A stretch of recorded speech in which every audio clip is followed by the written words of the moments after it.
Welcome to Radio Khanchi 90.4 FM, Hum Sabka Radio. Myself, Dr. Neelu Singh, and today I will be talking on how to write a perfect synopsis and dissertation. I came up with this topic because in my teaching career, I have seen many students struggling with identifying a research problem and writing an appropriate synopsis. Due to incorrect format, they face rejections. Synopsis writing is not an easy task. One has to explore, investigate, and weigh all the pros and cons, obstacles and difficulties, ethical and social considerations, resources available, etc., before taking decision about the selection of particular topic or problem for his or her research study. In case it is not done properly, one may face numerous challenges while conducting the actual research work. So the question arises as to how one should proceed for the selection or identification of his research problem. What considerations should generally pave the way for a good selection of research topic, and how to prepare a good synopsis. In this video, I have tried to incorporate each and every detail which can be helpful for you all in making a good synopsis. Now let us see what a research proposal is. A research proposal is a brief outline of your proposed research work. It is the blueprint of the research work that one is intended to undertake in the future. Its aim is to present and justify the need to study the selected research problem and to present the methodology in which the proposed study will be conducted. Why a research proposal? Besides an essential requirement for PhD entry, it helps your supervisor to better understand your line of thinking and how you are planning to conduct your research work. It is also a great tool that can help you to structure your line of thinking and outline the path you would like to follow during your PhD study. What should I include in a research proposal? Different universities have their own guidelines for doing the PhD and for making the synopsis. And if you are wishing to apply for MRP from a funding agencies, in that case they have their proper format. You can go through it and make your synopsis accordingly. But the components of synopsis are more or less the same for all the universities or the funding agencies. Components of a good synopsis. Before drafting the synopsis, it is advisable for you all to go through some standard textbooks on research methodology and have a clear conception about the different terms used in research, like research questions, research problem, objectives, methodology, hypothesis, etc. If you don't understand these terms, you will certainly waste a lot of time and energy. It is not essential to have an in-depth knowledge in the beginning, but a clear and basic knowledge is required while drafting a good synopsis. So once you gain the understanding, you can proceed further in a step-by-step manner as mentioned here. The first step is tentative title. Tentative because the title will be finalized only after approval from DRC members after the pre-registration seminar. A good title conveys the essence of what exactly you are going to be focusing on. Title should not be selected randomly because you will have to justify its selection by linking its importance or relevance to the existing knowledge. You will have to justify what type of problem your research is going to raise or challenge. Why is it important for you to find a solution? And how are you going to search for the answer of your research problem? In other words, title should manifest broad area, context, and methodology. The second step in writing the synopsis is introduction. In this section, the researcher introduces the subject area to the reader. So provide a brief description about the area of your proposed research in a very concise, concrete, and accurate way. Use funnel approach. Start from the broad perspective and then narrow down to your own focal point. Explain the justification for studying the selected research problem and how your proposed study will fill the research gap. After that comes the review of literature. In this section, you have to provide a review of past literature related to the theme of your research work.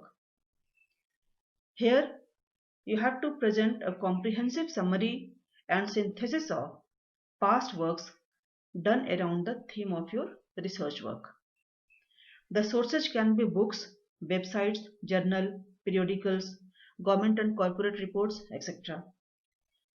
Review of literature presents the current knowledge, including substantive findings as well as theoretical and methodological contribution to a particular field.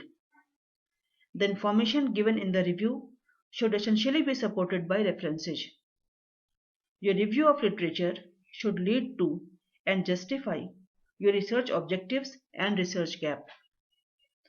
Next is the significance of this study.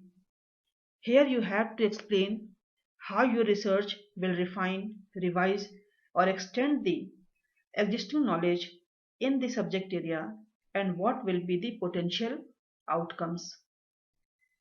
The next comes the objectives of the study. Objectives describe concisely what the researcher is trying to achieve. An objective is an intent of what the researcher wants to do, stated in clear measurable terms. Objectives provide direction to the study and also determine the methodology that will be employed once the research design is implemented.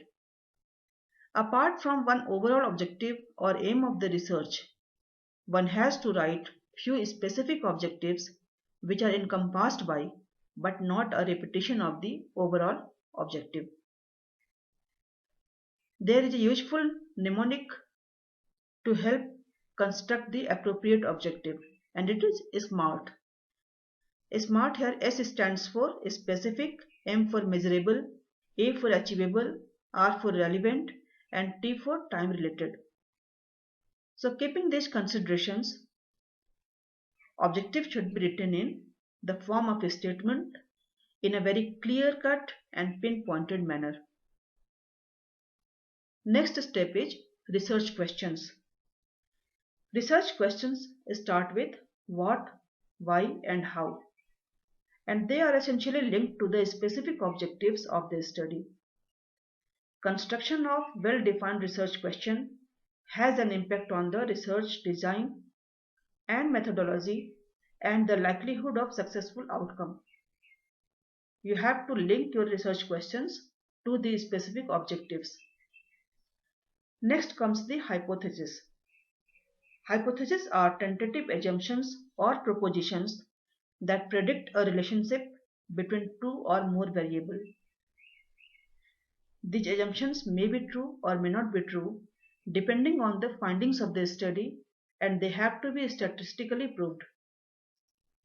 Next, you have to mention the scope and limitation of your proposed work. Next comes the research methodology. Research methodology is the systematic plan or research strategy that outlines the way in which the research will be conducted. One has to explain the research design, data collection tools, and data analyzing tools while writing the methodology. While writing the data collection, a detailed account of how the researcher will perform research right from identification of the study variables to data collection procedure and data collecting tools have to be mentioned. And in the data analysis part, one has to mention the relevant detail about which descriptive study like mean, standard deviation, coefficient of variation, etc. and inferential statistics like the different tests, t-test, chi-square test, f-test, etc. will be applied in the proposed work. Next comes the tentative chapterization. Here the researcher has to mention the tentative chapter plan which will be included in the final thesis. And the last but not the least is the references. The list of all the citations you have referred in your writing has to be provided into a list, separate list, and here you have to include all the citations right from the introduction to the last part. Research proposal is different from dissertation. Research proposal is concerned with a possible research study to be undertaken in future. So while writing it, you have to use the future tense. Suppose you are writing the methodology. So in this section you will have to write that the data will be collected or the data will be analyzed. That means you are using the future tense because the work is not yet undertaken. It will be carried out in the future depending on its approval from the DRC. While in dissertation, since the study has already been completed, you have to use the past tense. Like the data was collected, the data was analyzed, and in this way. This is the basic difference. One is the tentative future plan and the other is already completed. Components of dissertation. The components of dissertation differ from that of a synopsis. Since the write-up is based on the already finished work or the already completed work, you have to include introduction, summary and conclusions, and recommendations or suggestions, apart from a list of other things. So first you start with table of contents, then abstract or the brief summary, acknowledgement and or dedication. The list of figures and list of tables are those which you have included in your thesis. List of acronyms or the short forms. In the chapters segment, you have to include the chapters in this way. You start with introduction, then review of literature. Review of literature will be extensive compared to the synopsis. In dissertation, you will have to provide a detailed synthesis of literature arranged chronologically, thematically, methodologically, or theoretically. It will be extensive compared to the synopsis writing. Next comes the methodology. After that, the data that you have collected during your research work has to be presented systematically in the form of figures or tables. The data collected has to be discussed, analyzed, and interpreted in one chapter. Then comes the summary and conclusions that you have derived from the findings of the study. And in one chapter, you have to mention the recommendations or suggestions, if any. After the chapters, you have to include references and bibliography. You will have to also include the appendices and questionnaire while writing the dissertation. So this is all about the dissertation formatting. Let us see in some detail the different steps of writing a research proposal or synopsis. First is the title. The title of the synopsis and the title of the thesis shall invariably be the same. Once your topic is approved from the DRC, it can't be changed in any case. So be very selective in choosing the appropriate title. The saying, first impression is the last impression, holds good here. A good title conveys the essence of what exactly you are going to be focusing on. It should reflect the broad area, context, and methodology. So how to choose the correct title? The first technique to find an appropriate topic is to identify the broad interest area. That means the area in which one is interested in doing the research work, and it should essentially be from one's own subject. Suppose in economics, the broad areas can be agriculture, industry, foreign trade, FDI, retail, banking, finance, or some macroeconomic topic. One can choose any of these broad areas for his or her research work. The choice should be one's own and should not be guided by any other factor. It should depend on one's own intellectual interest and the capability to conduct the research work. So once the area is identified, the next step is to review the literature in that particular area. How to do that? In my view, use the technology. Have online access of the literature. There are many academic search engines like Google Scholar, Microsoft, Academia, ResearchGate, Shodhganga, Google Books, etc., where you will be getting plentiful of materials on the topic that you have selected. Search the literature, make an extensive study, extract the best out of that, and identify the research gap. That means what has been studied till now and what needs to be studied further. What is the unexplored area to be investigated? In this way, you will be getting a broad perspective about the potential topics. Narrow down your choice from broad area to the specific dimensions or specific aspects in that particular area. Once the process is done, you further go on skimming the relevant articles. Skimming means fast read the abstract, introduction and conclusion of the articles you find useful for your further research work. By skimming, you will get an idea about the work that has been done till now. And snowball the reference list. Snowballing means in each article there is a list of articles which is related to the topic of your research work. So by snowballing, you will automatically get top 20 most relevant and recent articles, and this will help you in getting a better understanding about the subject matter. Once this is complete, identify the potential research topic for your future research work. Narrow down from the broad to the actual topic. And how to do this? There are further three more techniques. The first is FRIN. Leverage the FRIN sections. FRIN is the acronym used for further research is needed. What is meant by this is that towards the end of some good articles, there is generally a discussion about the need for some research or some specific areas. If you look at the FRIN section, you will have source to the original. Second technique is find new context for old topics.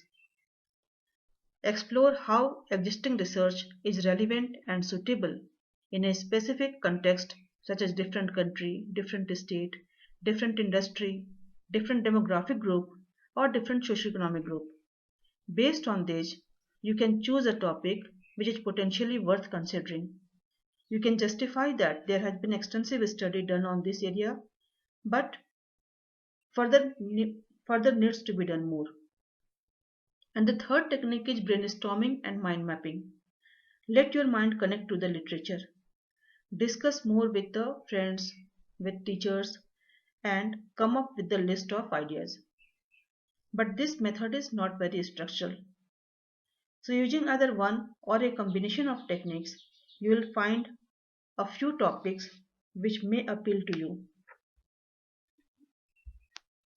Once you come up with 3 to 4 topics, they can be further compared and evaluated on the following grounds before taking decision about the final topic. Whether the topic is original or not, whether it is unique or not. The topic should be unique, but it should not be too obscure. Whether the topic is clear and precise, having direct bearing on the procedure or proceedings of the research. How interesting the topic is. Whether the topic is of significance. Is there sufficient literature base on the topic? Do you have data access or resource access on that topic? What is your capability in data collection? Also, your likely ability to employ the proposed methods of data gathering and data analysis, the feasibility of completing the study within the time and resources available, and also your supervisor's willingness, whether your supervisor is willing to guide you on that particular topic or not. So based on this criteria, you can make a comparison of the different topics that you have filtered after the rigorous process. After evaluating the topic on different criteria, You take the final decision only after asking in yourself what is the big picture of your research topic, why it is original, and how your topic is unique, why it is important, how it will fill the research gap, and who will be the target beneficiaries. If you are able to satisfy yourself, then you can lock the option and proceed further. So we have seen that the topic selection is a rigorous process, but if it is done appropriately, you will have no difficulty in the future. The second step in writing a research proposal is introduction. A well-written introduction is important in attracting and sustaining readers' interest in the study. You should write a clear, well-articulated, and convincing introduction. First, you start with a formal brief discussion about the subject to which the present study belongs. Then you provide the broad perspective of the related problem, followed by documenting the evidence pertaining to the problem. Also explain the research gap that provides a rationale for conducting the present research. Introduction has two subsections. First is the background of the study and the second is statement of the problem. While writing the background of the study, you introduce the topic in such a way that both the legitimacy and the relevance become clear. A typical way of starting the background section is to follow funnel-like approach or the cone approach, going from the overall to the specific. You start from the overall perspective and then you narrow down to your own focal point. Provide some quotes or paraphrase other researches that emphasize on importance of the title. Show that according to other researches and papers, there was a gap and you are trying to fill that gap. Statement of the problem.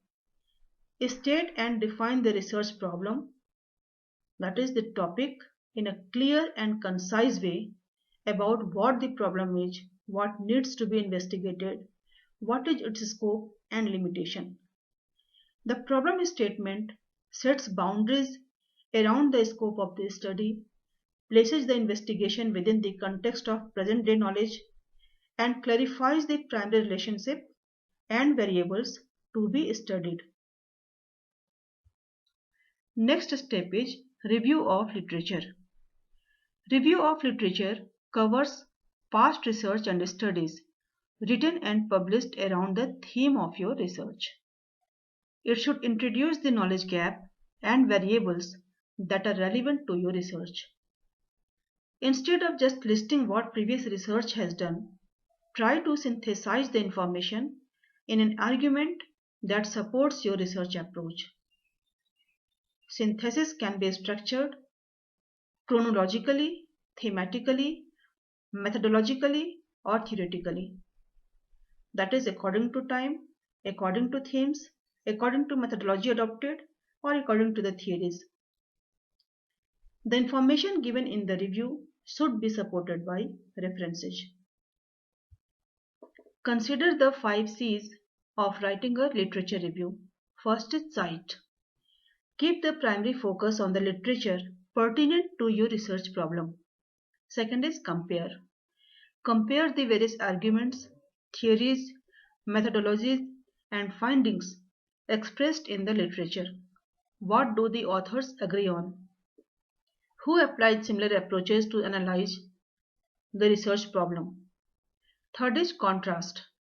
Describe what are the major areas of disagreement, controversy, or debate among scholars. Critique the literature. Which approaches, findings, and methodologies seem most reliable, valid, or appropriate, and why? Pay attention to the verbs you use to describe what an author says, like asserts, demonstrates, argues, etc. should be used. Connect the literature to your own area of research and investigation. How does your own work draw upon, depart from, synthesize, or add a new perspective to what has been said in the literature. So once you consider the 5 C's, you go on writing the literature review. Literature review should have 3 sections. First is introduction. The second is the main body, where you present the summarization or synthesize the source. And the third is conclusion. Next step is significance of the study. The purpose of this section is to argue how and in what ways you believe your research will refine, revise, or extend existing knowledge in the subject area under investigation, or what will be the potential implications. Depending on the aims and objectives of your study, describe how the anticipated results will impact future scholarly research, theory, practice, forms of interventions, or policy making. How will the results of this study be implemented, and what innovations or transformative insights could emerge from the process of implementation. This section should be only 1 or 2 paragraphs long, emphasizing why the research problem is worth investigating, why your research study is unique, and how it should advance the existing knowledge. Note that such discussions may have either substantive, that is, a potential new policy, or theoretical, that means a potential new understanding, or methodological, that means a potential new way of analyzing significance. The next important step in writing the research proposal is framing of objectives. An objective is an intent of what the researcher wants to do, stated in clear measurable terms. Apart from the overall objective that is reflected in the title, a researcher has to include 3 to 4 specific objectives that are encompassed by, but not a repetition of, the overall objective. Well-formulated objective or the purpose statement signal to the reader exactly what will you do, and they are the beacon helping you during data collection and analysis. Framing of objectives should be done very carefully because your research questions or hypothesis and methodology will be based on that. Now this framing depends upon the type of research that you will undertake. In a quantitative research, the objective is to inquire about the relationship among variables that the investigator seeks to know. Therefore, some of the specific objectives in a quantitative research should aim to compare, to evaluate, or to analyze, rather than describe or understand.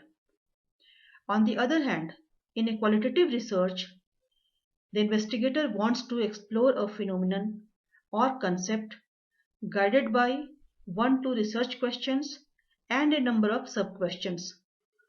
Qualitative research questions aim to discover, understand, explore, describe, or establish causal relationship. The next step is writing research questions. Research questions specify the various insights or informations that need to be collected in order to achieve the objectives of the research. Specific objectives and research questions are almost the same, with the difference arising from the sentence versus question structure. Research questions start with a why, how, or what. Hypotheses. Hypotheses are the propositions or tentative assumptions that predicts a relationship between 2 or more variables. These tentative assumptions may be true or may not be true depending on the findings of the study, and they have to be statistically proved. If we think that a relationship exists, we first state it as a hypothesis and then test it using inferential statistics. Some of its purposes are finding relationship between 2 variables in the research study, finding or establishing cause and effect relationship in a particular situation or existing phenomenon, and confirming and explaining the presence of a particular phenomenon. Hypotheses are of two types, null and alternative hypothesis, and they contain opposing viewpoints.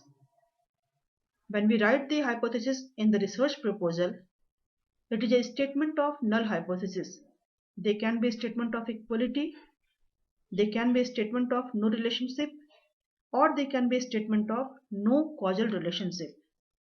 So hypotheses have to be framed very carefully because you have to use inferential statistics accordingly. Methodology. It is one of the most important component of synopsis writing. Methodology is about the plan of work describing the tools and techniques that will be used throughout the research process. Research design and methods should essentially be tied to the specific objective of your research study. Keep in mind that the methodology is not just a list of tasks.